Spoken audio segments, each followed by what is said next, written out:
Good morning. Good morning, everybody. Good morning. Good morning. Good morning. Hi,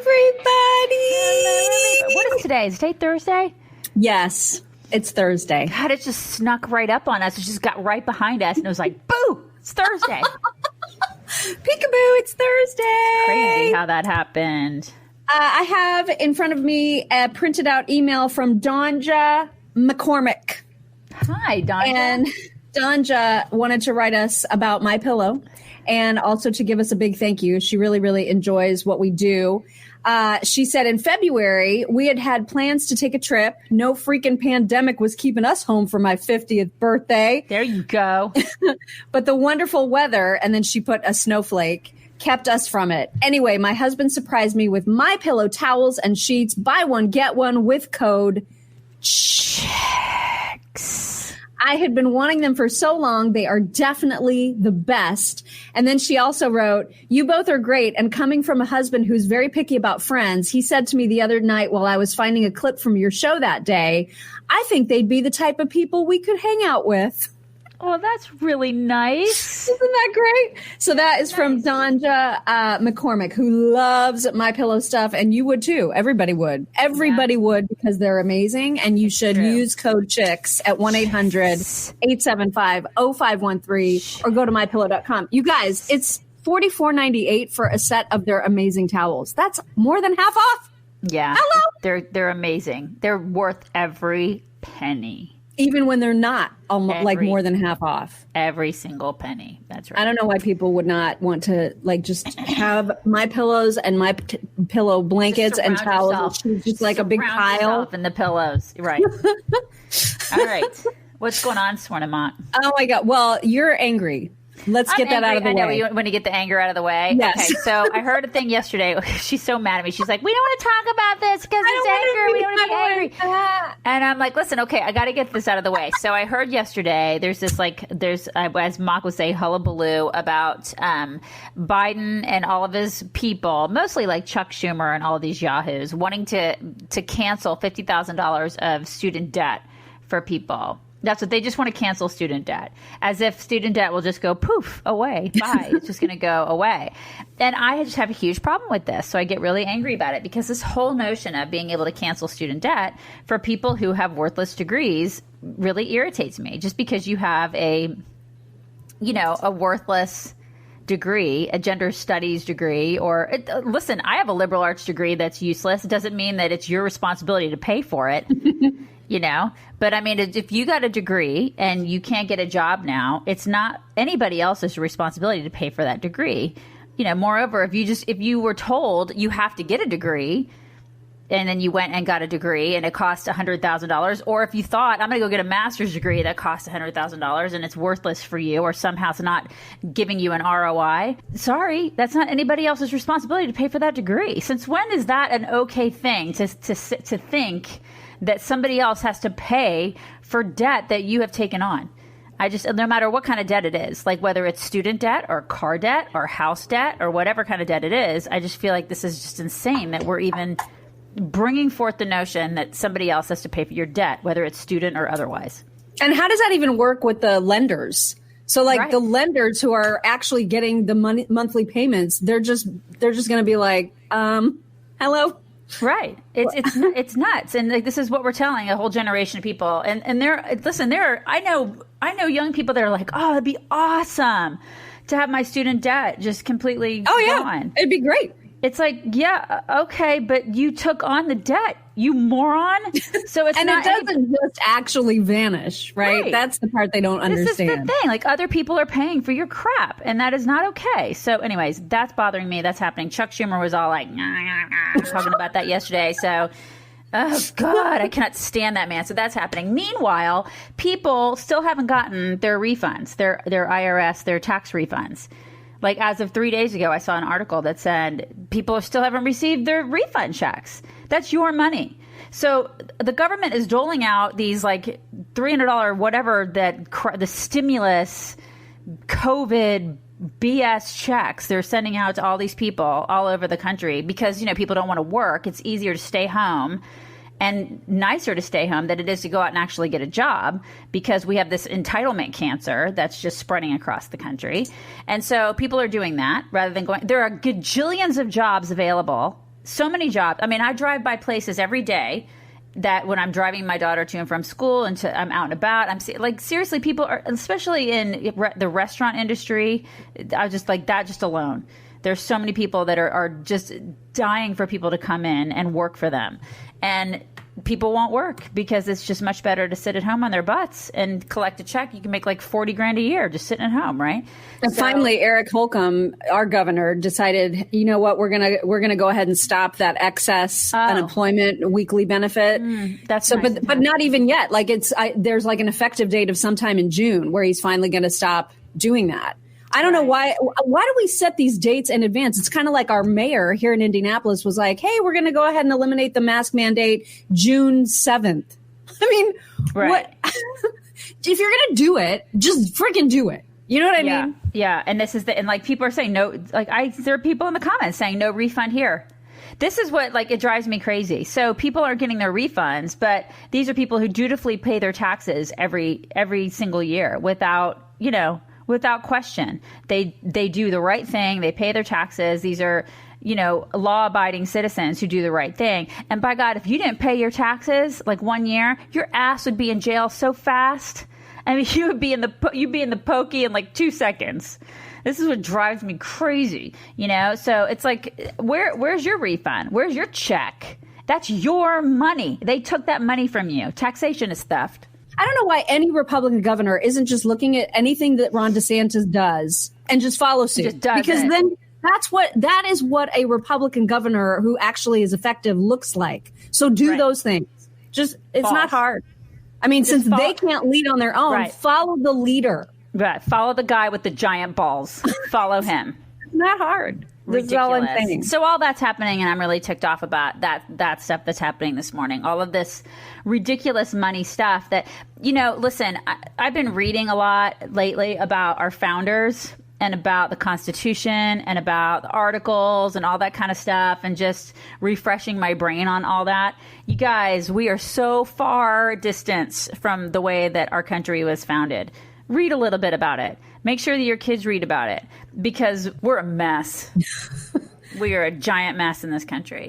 It's embarrassing how far away we are from the way the founders intended us to be. Anyways, okay, that's my rant. I'm done. Good morning, everybody. There you go.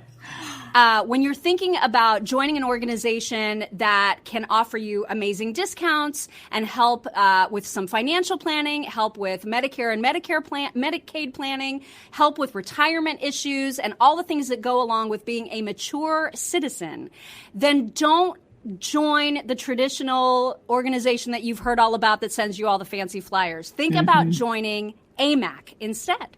Yeah, they're the best, you guys. We are members of AMAC.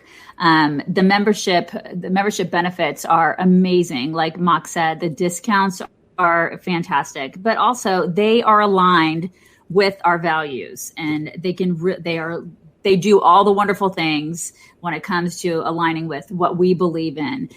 Join today at amac.us/chicks. That's amac.us/chicks. You are going to love them like we do. For real. And it's so, the benefits are great. We talk about the benefits all the time, but it's the cause that is even greater. And so your membership dollars go to a great cause. You know that they're fighting for the very things that you believe in. That's why you need to join AMAC at amac.us/chicks. Do it today, y'all. Can I show everybody the ridiculous the ridiculous way that the media coddles Joe Biden? Yes, please do. So yesterday, I saw this yesterday. People probably all saw the video that was like viral yesterday of somebody he was at the Ford plant, like testing a truck and driving it really fast, blah. But the video that went viral yesterday was of a reporter who tried to ask him before he took off, before he hit the pedal to the metal. They wanted to ask him about Israel, which is a very legitimate thing to ask him about, considering that's just one of many crises that he's dealing with. And his comment was, no, you can't ask that question. question unless you get in front of the truck and I can step on the gas. And it was like, I'm going to run you over. It was so dumb. But that was the reason that went viral, right? Because everybody was like, oh my God, he's saying that he's going to run over a journalist. And then he said, I'm teasing. And then he said to the press pool, hey, does everybody want to watch me, take off in this car really fast? And what struck me about this is that everybody in the press pool, when you listen to them, you're going to hear them absolutely coddle him like he's this cute old man. So I want you to imagine Trump, right? Trump behind the wheel taking off, and what the press pool's reaction to that would be. They would probably be all grumbling and mumbling and criticizing him because I can't believe he said that about running somebody over. And that would be the big news. And contrast that to what you're about to hear. These people you're going to hear, if you listen closely, you're going to hear a couple of the women reporters go, oh my God. Not joking. Okay. Are you ready? And you're going to hear the very beginning where that comment gets made about the Israel question. Here we go. Okay, here we go. You ready? Oh, I guess you won't hear that. Ready?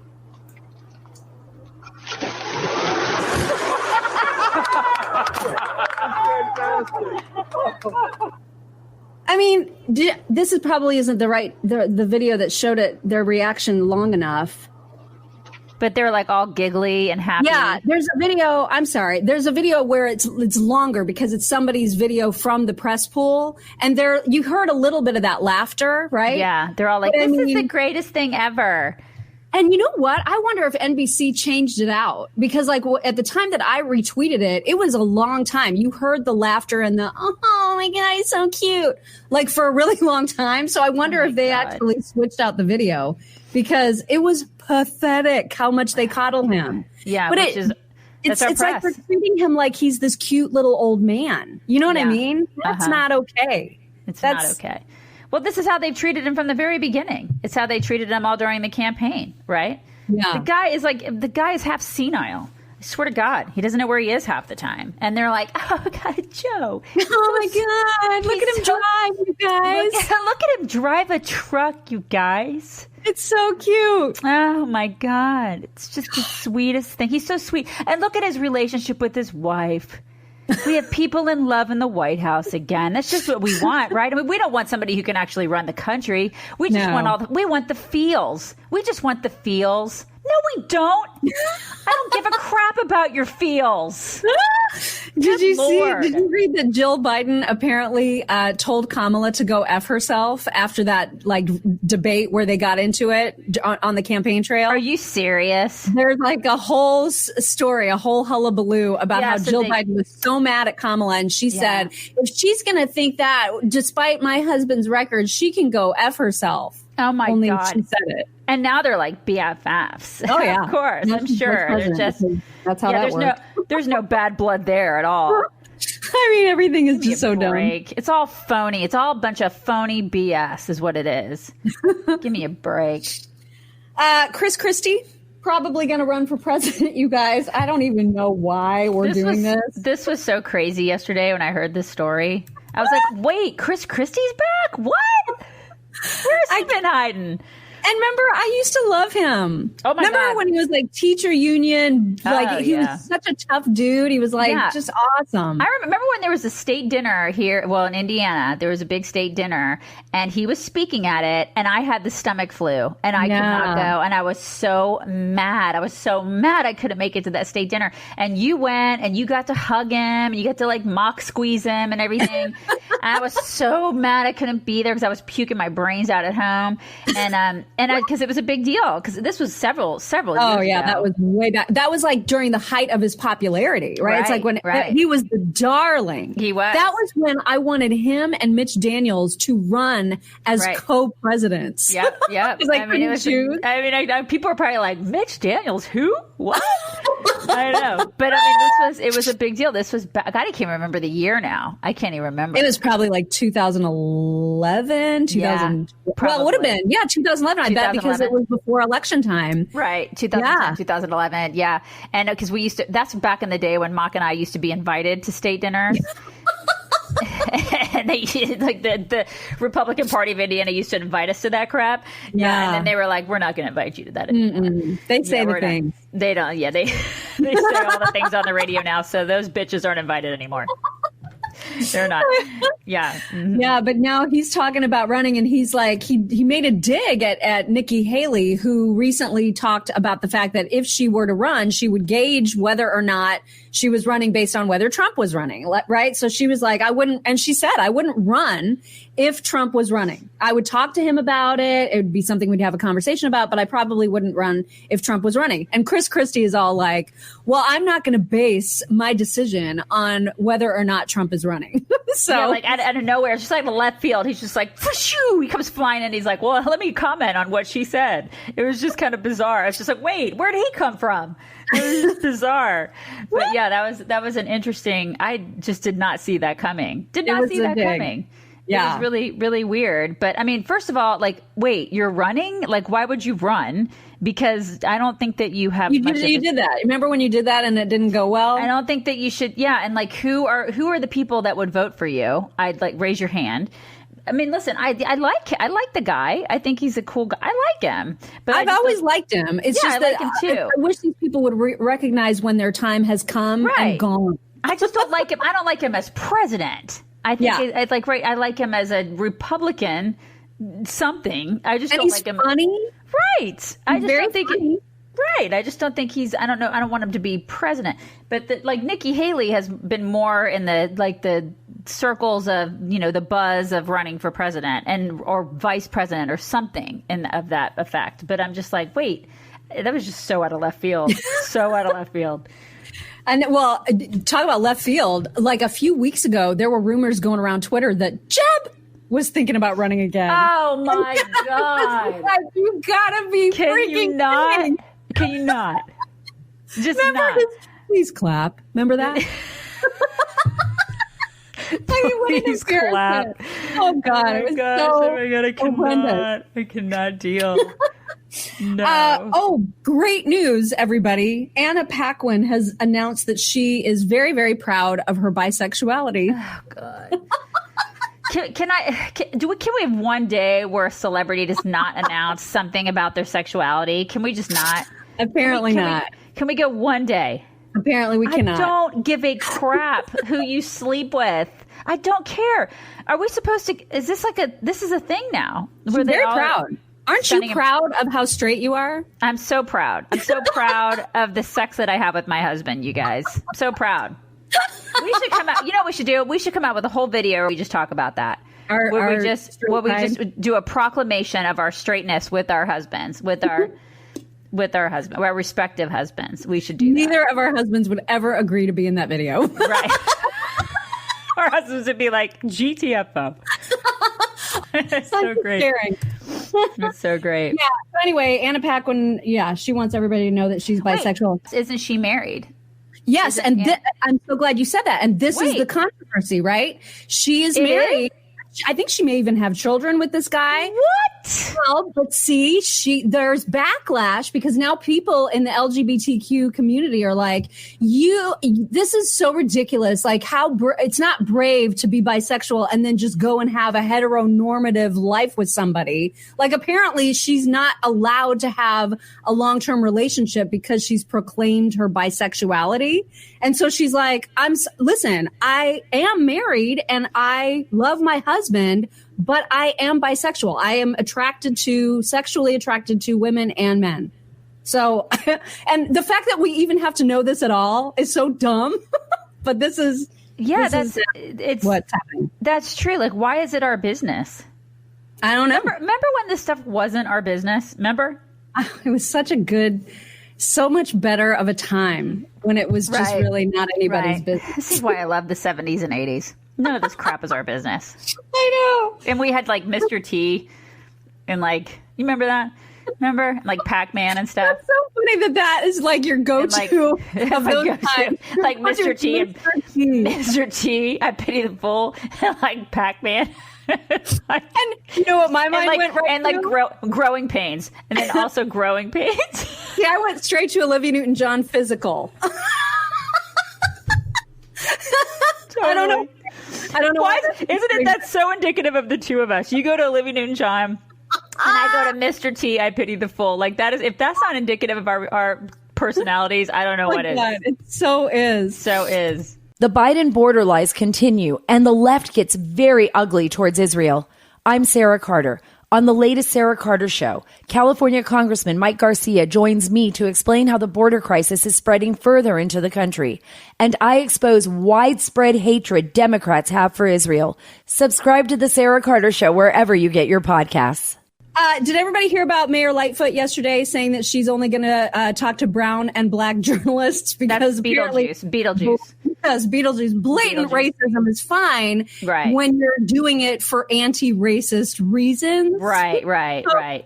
So now I will say there was, I can't remember his name, but there was one journalist who is a Latino who is a journalist for the Chicago Tribune who called Mayor Lightfoot's office to schedule an interview. It was granted. And then he asked, hey, I'm a Latino journalist. Could you please not have this rule where you're only going to talk to black and brown journalists because that seems kind of racist? The office's response was, we're still going to have that rule. And he said, well, then I'm canceling the interview because that's bullshit. And I was like, wow, that's so cool that he has that integrity. Cool. Yeah. And then a professional journalist organization of black and brown journalists came out and said, we're not down to clown with this idea. This is a terrible racist idea. Yeah. How can anybody think that it's not racist? I don't know. What? This is the literal definition of racism. But that's what she's doing. It's incredible. My God, these people are just lunatics. And speaking of the whole anti-racism bullcrap, you know how we've been talking about it in schools and companies? The American Medical Association has just released a plan that they have to embed racial justice in their profession. And they've already started. So there's already an affirmative action plan in place in order to get a whole bunch more black doctor candidates. And so they've lowered the requirement for scores. Oh my God. For testing and scores. So now in order to get a huge big bunch of more black doctors, they've got this affirmative action plan. Okay, wait. What do you think that means for our health care? Okay, well first of all, back up. So what you just said was that black people aren't smart. That's what you're saying. That's what I'm saying. That's what I'm saying. You're saying that the AMA is saying that black people aren't smart. We're going to go ahead and lower. It's this whole was it George Bush that said the soft lowered bigotry of low expectations. Thank you. The soft bigotry of lowered expectations. And I think you need to take the word soft right out. It's just bigotry. Right. 100%. It is bigotry. Because they're saying that black people aren't smart, so we're going to lower the standards. Because you guys are dumb. You black people are dumb, so we're going to go ahead and lower the standards so we can let more of y'all in. What in the hell? This comes from the Daily Wire. The AMA, it says medical schools have already adopted dramatic affirmative action policies in order to matriculate a critical mass of black applicants who tend to score lower on the MCAT than their white and Asian counterparts. Okay, so what does Ben Carson say about that? Right. I'd like to know what he says. Who didn't have the lower standards say. Right. This is what I'm saying. This is so what unreal. Does it mean for our health care going forward is that we're going to have lower standards of health care. The quality of health care that we all receive is going to suffer as a result. Right. We shouldn't be lowering standards. No. I mean, this is insane. Do you want to go to a doctor that had lowered standards? I don't. Do you want your kid to be treated by a doctor that had lowered standards? No. So I mean, I'll ask the question, and that's the thing. People will start looking. And people will start. You know what they'll start doing? They'll start kind of looking at the color of people's skin to determine. Right. This is what's going to happen by default. I mean, this is the thing. And you know what's going to happen? People will start becoming racist, more racist. This is what anti-racism is all about. And Jesus. I can't believe that more people don't understand how racist anti-racism curriculum, anti-racism programs are. They're counterproductive. Because they are racist. And Mayor Lightfoot is just the most recent example. I mean, it's insane. Yeah, critical race theory is, by its very definition, racist. It's not hard. I mean, this isn't hard. These people are freaking lunatics, and they're permeating all over the place. They're in the military now. We talked about that the other day. They're in our schools. Now they're in the AMA. They're in the medical profession. Jeez. Yeah, I mean, there's like the AMA's announcement about it. You guys should read it. If it's at the Daily Wire, where they get into the nitty gritty of everything they plan to do. And it's just like, holy crap. First of all, this has nothing to do with health. No. And secondly, this is all a bunch of bullshit. So it's a terrible idea all the way around. So unbelievable. Yeah. It's time for talks. Time for talks, you guys. And you're going to love this one because the first one is about taxes, which you are angry about. And so this one will also make you angry. I'm always angry about taxes, you guys. So it's really... But at least it's a comedian talking about it. So I think you'll enjoy just the humor about the taxes. Okay, good. Here you go. Here we go. The biggest fear about the government is just taxes.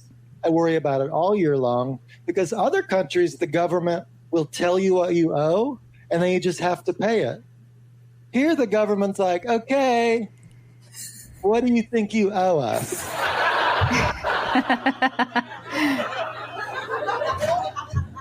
I have no idea. Just tell me. Nope, you got to add it up. And then give it. Well, I'm really unorganized. What happens if I add it up wrong? You could go to jail.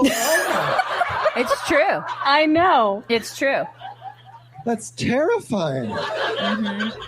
Please, I'll pay you whatever you want. Just tell me. Nope, guess. My biggest fear about the government. It's so exactly right. Okay, this one's kind of serious. Do you want me to skip the serious one or do you want the serious one? Let's do the serious one. I think we're okay with it today. I think we can all handle it, right? Right, guys? Okay.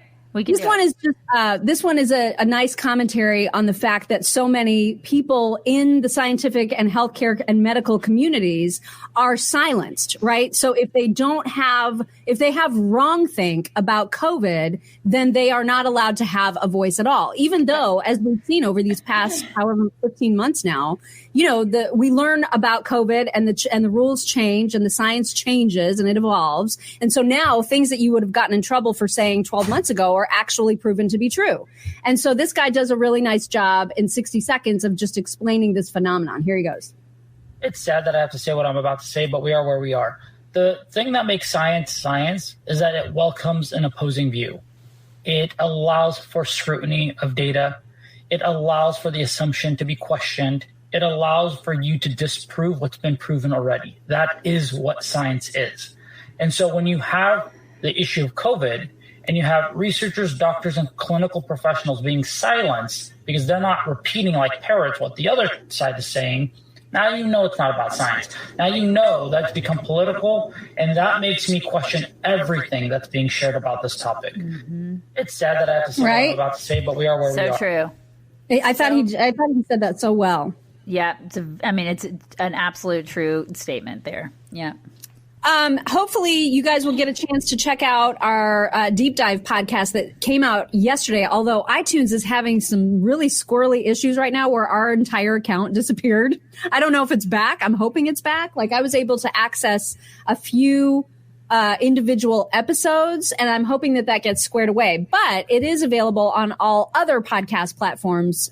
So if you go to Spotify or Spreaker or Ricochet or wherever you get your podcasts, it's there. It's just that the Apple platform is having some, some funk. It's kind of weird. Yeah, it is kind of weird, isn't it? It's super weird. So definitely check that out. I think it was a good episode this week. Our deep dive. Yeah. So anyhow, bring it in, you guys. Bring it in. You guys have a fantastic Thursday. We'll talk to you tomorrow. Bye, everybody. The Biden border lies continue, and the left gets very ugly towards Israel. I'm Sarah Carter. On the latest Sarah Carter Show, I share what I saw this week along the U.S.-Mexico border.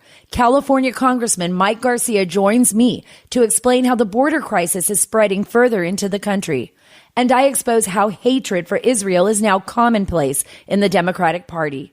These are hugely important issues, and our government is getting them wrong. Subscribe at Apple, Spotify, or wherever you get your podcasts.